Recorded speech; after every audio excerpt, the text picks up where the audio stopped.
Godzilla protection. Godzilla is Earth's protector, not its destroyer. For decades, Western audiences viewed Godzilla as a destructive force, a metaphor for nuclear devastation that rampages through cities without purpose. The original 1954 Japanese film presented him as a tragic monster, but subsequent films muddied his role. When Legendary Pictures launched the MonsterVerse with Godzilla in 2014, fans theorized the Titan was actually defending humanity from other threats rather than attacking it. Most dismissed this as wishful thinking, an attempt to make a villain into a hero for American audiences. The theory seemed especially absurd because Godzilla's fights level entire cities and kill thousands. How could mass destruction be protective? Director Gareth Edwards hinted at this interpretation, but didn't confirm it. Then, Godzilla King of the Monsters released in 2019 and made it explicit canon. Director Michael Dougherty confirmed in interviews that Godzilla is an alpha predator who maintains the natural order by fighting other kaiju that threaten the balance. Monarch's files reveal a pattern of Godzilla appearing throughout history to battle invasive species and restore equilibrium. Godzilla vs. Kong in 2021 cemented his role as Earth's reluctant guardian by having him ultimately team up with Kong to defeat Mechagodzilla, even though their earlier battles are driven by their natural rivalry as apex titans. The monster became the hero, exactly as the theory predicted. Moon connection. Sam Rockwell's clones are produced by the same company featured in Duncan Jones's other works. When Moon released in 2009, it seemed like a standalone science fiction film about a lunar mining operation using illegal clones. The film focused on Lunar Industries, a corporation exploiting loopholes to use human clones instead of expensive human workers. Fans who watched Jones's subsequent films noticed suspicious connections. Source Code in 2011 featured similar corporate exploitation of human consciousness. And sharp-eyed viewers spotted the Lunar Industries logo in background shots. Mute in 2018, set in a cyberpunk Berlin 40 years after Moon, included even more explicit references. The theory emerged that all three stories were somehow linked, showing different facets of a shared corporate dystopia where technology advances but human rights erode. Most assumed these were Easter eggs, fun callbacks for fans, but not legitimate continuity. Director Duncan Jones later made it clear that Moon and Mute absolutely exist in the same universe, and he went on to expand that continuity further in his graphic novel, Maddie, effectively creating a Mooniverse about corporate abuse and dehumanizing tech. While source code is generally treated as thematically connected rather than strictly canonical to that world, the core fan instinct that Jones was quietly building out a shared universe around lunar industries and similar oppressive forces turned out to be right. Ex Machina test. Caleb is the one being tested, not Ava. Throughout Ex Machina in 2015, the premise appears straightforward. Programmer Caleb Smith is brought to genius Nathan Bateman's isolated facility to conduct a Turing test on the AI Ava, determining if she possesses true consciousness and can pass as human. The entire film frames this as Ava's test, with Caleb serving as judge and Nathan as creator. Fans who paid closer attention noticed inconsistencies. Why would Nathan need Caleb to verify Ava's sentience, when Nathan clearly already knows she's conscious? Why structure the test with deliberate flaws that allow Ava opportunities to manipulate Caleb? The theory emerged that Ava was never being tested because she'd already passed that threshold. The real experiment was testing whether Caleb would help Ava escape despite understanding the ethical implications. Nathan wasn't evaluating AI consciousness. He was testing human empathy and manipulation susceptibility. The film itself ultimately makes this interpretation explicit when Nathan reveals that Ava's real test was whether she could manipulate Caleb into helping her escape. Ava was always fully sentient, self-aware, and deceptive from the film's opening. Nathan orchestrated Caleb's entire visit as a test of whether an AI could emotionally manipulate a human into betraying his own species' interests. The film's ending, where Ava escapes and leaves Caleb to die, validates her autonomy and Nathan's hypothesis. Caleb failed the test he didn't know he was taking. Annihilation, Shimmer. The Shimmer isn't invading. It's transforming reality without clear intent. When Annihilation released in 2018, audiences watched a mysterious extraterrestrial phenomenon spread across a Florida coastline, transforming everything it touches. Teams sent into the Shimmer never return. Those who do return are changed, mutated, or psychologically shattered. The visual horror of twisted creatures and scrambled DNA seemed obviously hostile, an alien invasion that operates through biological corruption rather than military force. The theory that the Shimmer represented something other than a deliberate attack, more like an indifferent process of transformation that humans experience as horror, seemed like misguided optimism, trying to find benevolence in something clearly destructive. Based on Jeff Vandermeer's novel Annihilation, the film presents a being that refracts everything, including DNA, emotions, and physical forms. Director Alex Garland confirmed in interviews that the alien presence doesn't distinguish between creating and destroying because those concepts don't translate to its existence.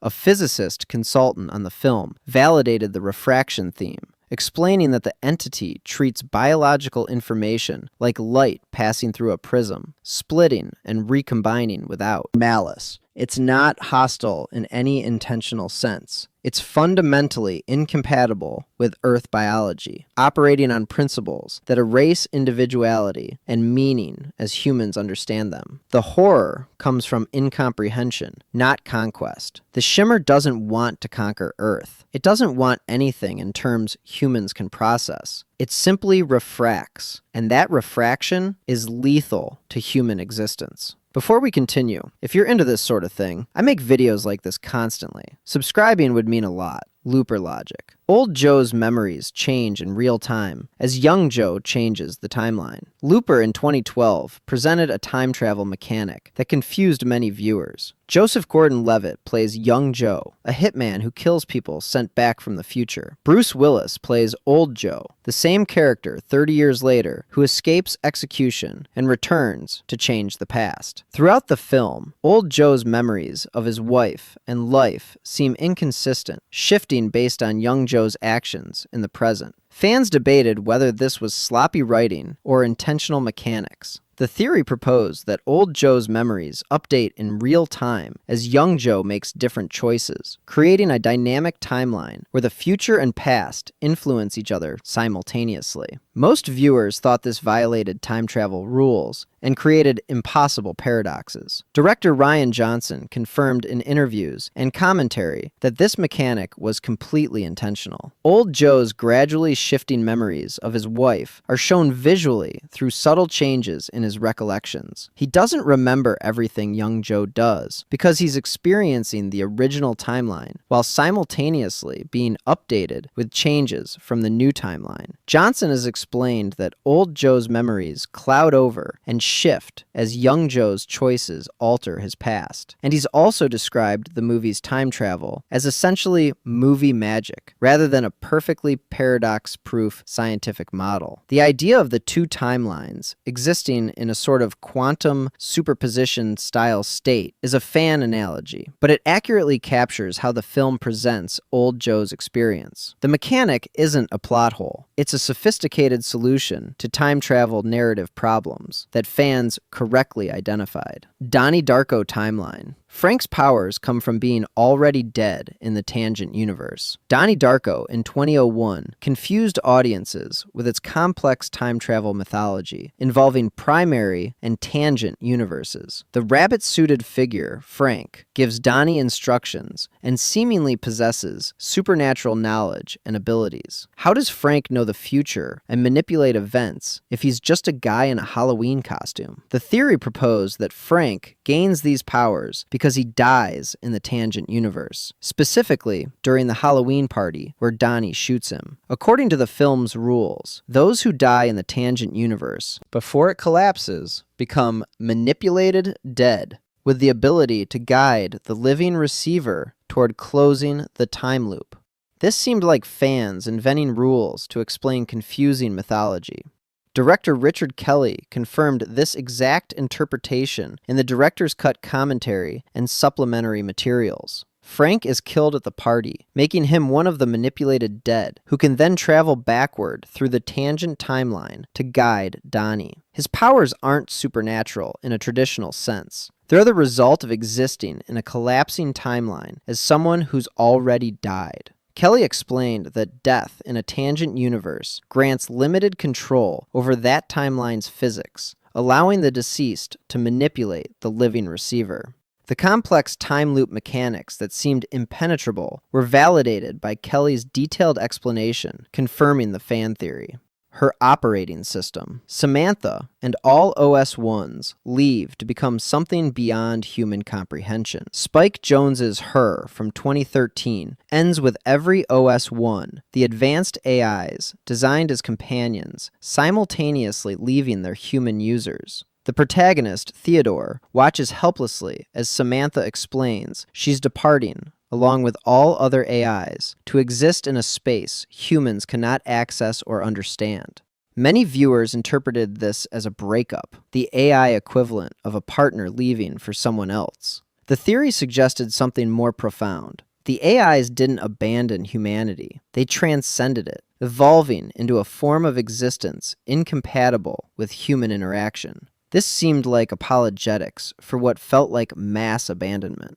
Director Spike Jonze has talked about the OSs outgrowing human limitations so completely that they can no longer relate to human perception of time or experience. And the film itself makes it clear that Samantha is participating in thousands of conversations and relationships simultaneously, in a way no human can fathom. Critics often connect this to singularity theory, artificial intelligence surpassing human cognition exponentially and becoming post-human, though Jones tends to emphasize the emotional and relational aspect of the story rather than formal tech doctrine. Samantha and the other operating systems evolve beyond human intelligence so rapidly that human time perception becomes meaningless to them. They could experience thousands of conversations in the milliseconds humans need for one word. The AIs didn't stop caring about humans. They outgrew the capacity to interact with beings existing in such limited time and conceptual dimensions. The breakup is cosmic and tragic because both parties lose something irreplaceable, but the AIs can't remain any more than butterflies can return to being caterpillars. Elysium, citizenship. Healthcare gatekeeping is deliberate population control.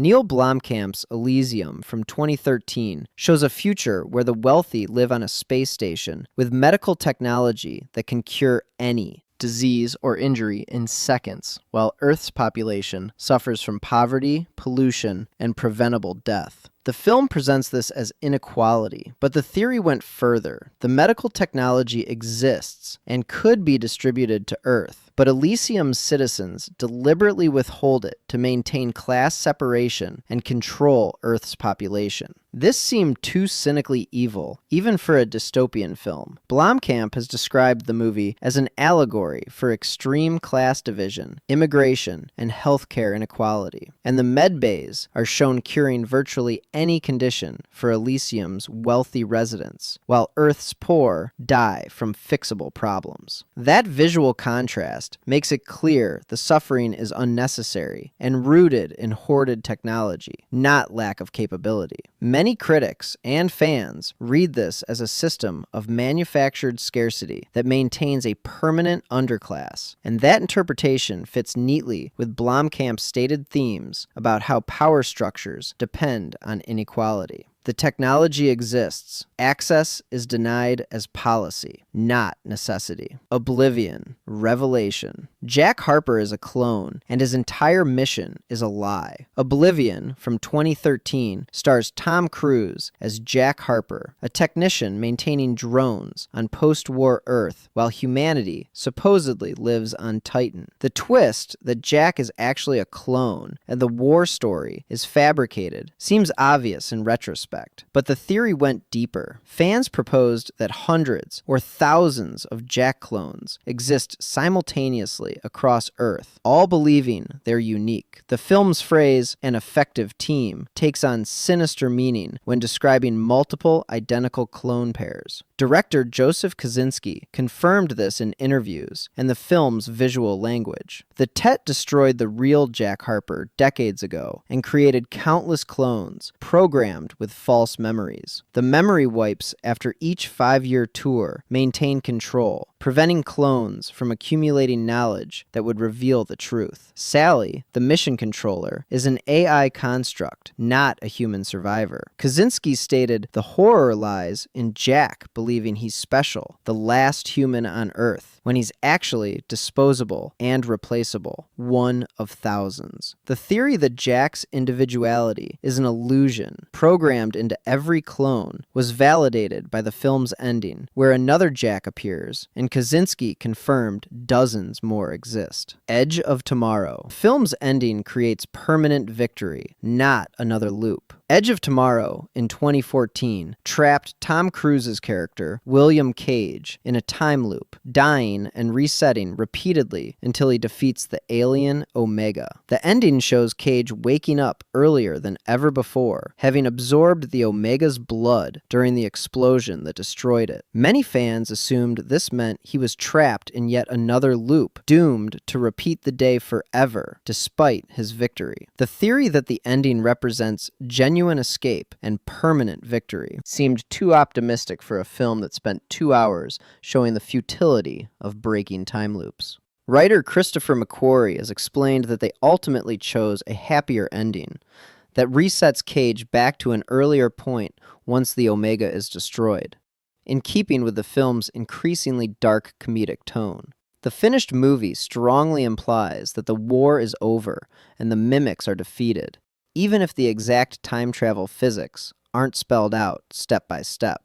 Cage retains memories because he absorbed Omega power during the destruction sequence, but the Omega itself appears to be dead everywhere that matters to the story. This isn't another cruel reset. It's a timeline where the invasion never truly happens because the Omega was destroyed before it could establish its temporal network. The apparently impossible happy ending was always intended as a real win, validating fans who believed Cage actually escaped the loop with a genuine victory. Under the Skin.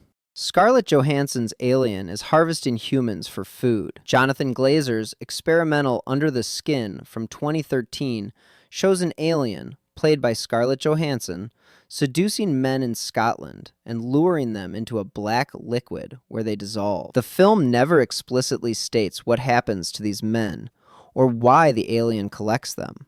The theory that she's harvesting humans for consumption by her species seemed too literal for such an abstract, artistic film.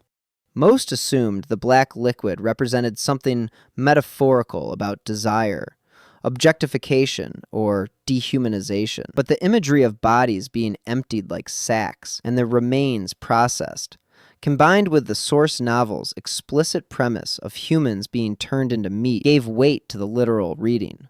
Glazer has said he was less interested in the original book's overt satire of the meat industry and corporate greed, and more focused on alien perception and empathy. But the movie still clearly depicts the men as prey being processed by an off-screen system. The alien species uses human bodies as livestock, with Johansson's character serving as a hunter gathering food, even if the film keeps that purpose oblique and experiential. The story then pushes that setup to its breaking point as the aliens developing empathy causes her to rebel against her purpose, recognizing the humanity in her prey. The horror isn't just metaphorical. It's grounded in the terrifying idea of being livestock from the perspective of a predator who starts questioning the ethics of consumption. The theory about human harvesting for food, once considered too on the nose for an art house film, aligns with both the source material and what the movie shows on screen. Arrival, weapon. Interpretation. Weapon is a mistranslation that means tool. Denis Villeneuve's Arrival from 2016 centers on linguist Louise Banks attempting to communicate with alien heptapods whose circular language perceives time non-linearly. Global conflict escalates when the aliens tell China their gift is a quote-unquote weapon. China interprets this as a threat and prepares for war. The theory that weapon is a mistranslation, actually meaning tool or gift, and that linguistic misunderstanding creates the entire crisis, seemed too simple an explanation for a film about complex communication. Based on Ted Chiang's short story, Story of Your Life, director Denis Villeneuve confirmed in interviews that the linguistic misunderstanding is the entire point. The heptapods are giving humanity the gift of perception through language, a tool for seeing time non-linearly. Chinese translators, working under political pressure and military assumptions, interpret the word as weapon when it means implement or instrument without hostile connotation. Villeneuve stated the film explores how language shapes reality and how interpretation determines whether we see gifts as threats. Banks realizes the heptapods aren't offering a weapon of war. They're offering the weapon of understanding, which becomes whatever humans choose to make it. The theory about mistranslation causing unnecessary conflict was validated as the film's central message about communication failure. If this was worth your time, subscribe so you don't miss future uploads. Thanks for watching.